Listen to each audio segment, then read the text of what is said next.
Bismillahirrahmanirrahim. Alhamdulillahirrabbilalamin.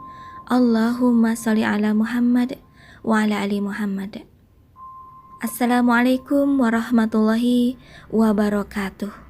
Selamat berjumpa lagi dengan Nikhan TV, dengan saya Nikhan atau Ummi Nabila. Pada kesempatan ini saya akan menyampaikan kisah nyata penuh hikmah yang berjudul Jenazah Jatuh ke Lubang Kubur. Sebut saja Hendra namanya, bukan nama sebenarnya. Dia tinggal bersama istri dan mertuanya di kampung Waru, juga bukan nama sebenarnya. Sehari-hari Hendra bekerja sebagai calo angkutan umum di sebuah terminal yang letaknya tidak begitu jauh dari rumahnya. Penghasilannya lumayan, namun kerap kali uang yang dihasilkannya itu tidak sampai ke keluarganya di rumah. Seringkali Hendra menyimpan dan menggunakan penghasilannya untuk kepentingan dan kesenangan dirinya sendiri. Pada suatu malam, diadakan pengajian umum di masjid kampung Waru itu. Pengajian malam itu agak sedikit berbeda dengan malam-malam biasanya. Jamaah yang hadir lumayan banyak, karena memang mengundang jamaah pengajian dari kampung-kampung tetangga. Warga setempat pun menyambut para undangan mereka dari kampung sebelah dengan persiapan yang matang. Pokoknya, warga kampung Waru tidak mau acara pengajian itu mengecewakan para undangan yang hadir. Suguhan bermacam-macam kue tradisional pun tak luput menghiasi ruangan masjid yang akan digunakan sebagai tempat pengajian. Akan tetapi, keadaan tiba-tiba menjadi sangat mencekam. Hiruk-pikuk terdengar dari depan masjid. Beberapa warga yang ada di dalam masjid pun keluar. Ternyata di depan masjid terjadi keributan. Keributan itu semakin memuncak dan tidak bisa lagi dikendalikan. Kemudian pada akhirnya tak bisa dipercaya, namun itu nyata.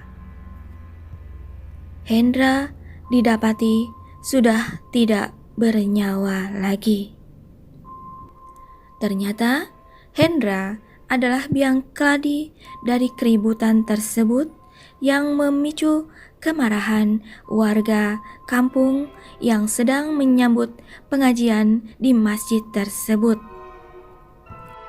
Akhirnya Hendra tidak tertolong lagi malam itu.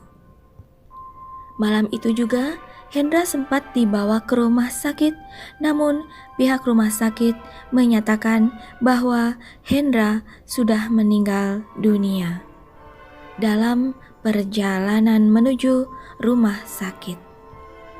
Hendra mengalami luka parah. Ada yang aneh terjadi. Hendra tidak mendapatkan simpati dari keluarganya.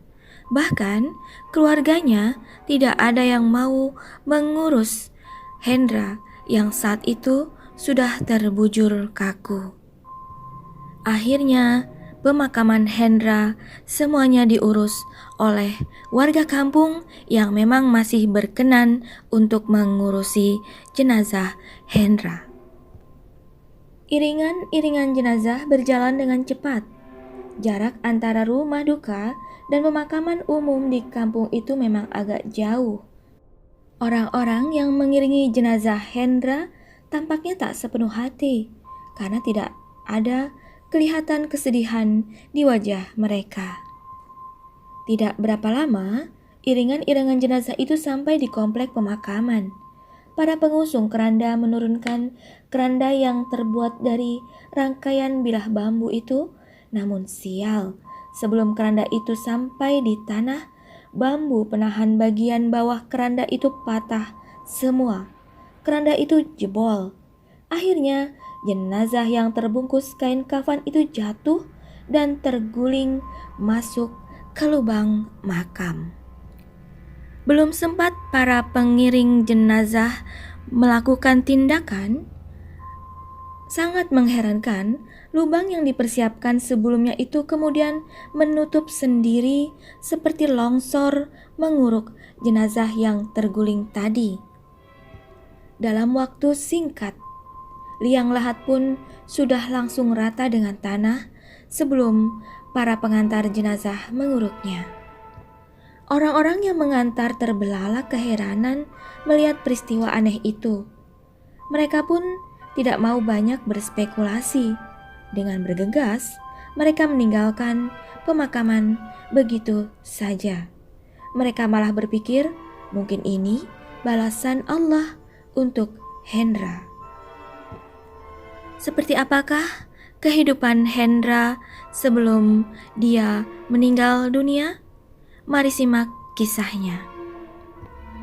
Setamat SMA, Hendra sudah mulai gemar menenggak minuman keras.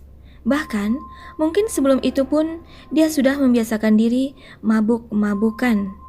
Setelah menikah di usia muda, kebiasaannya semakin parah.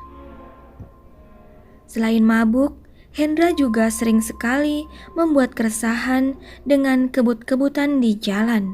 Bukan di jalan raya, tapi di ganggang di kampungnya. Dia mengendarai sepeda motor dengan kencang, lebih-lebih dengan suara knalpot yang sangat membisingkan. Pernah, suatu kali ketika malam lebaran, Hendra dikejar-kejar oleh orang sekampung. Gara-garanya, dia bolak-balik memacu sepeda motornya dengan sangat kencang dari gang ke gang. Padahal, sebagian besar orang pada malam itu sedang menyemarakkan lebaran dengan memukul beduk dan takbiran. Namun, dia masih beruntung malam itu. Dia selamat dari kejaran warga sekampung. Akan tetapi, peristiwa itu tidak membuat Hendra menjadi jera dan mengambil pelajaran dari apa yang telah terjadi. Ia terus saja melakukan perbuatan-perbuatan buruknya yang sangat meresahkan masyarakat dan mempermalukan nama baik keluarganya. Berkali-kali ayah dan ibunya sudah menasehati. Juga ketika Hendra sudah menikah, istrinya pun tidak berhenti mengingatkan, mendoakan, dan memperingatkan suaminya agar kembali ke jalan Allah. Namun semuanya itu tidak digubris oleh Hendra sampai akhirnya Allah takdirkan dia meninggal dunia di depan masjid malam itu.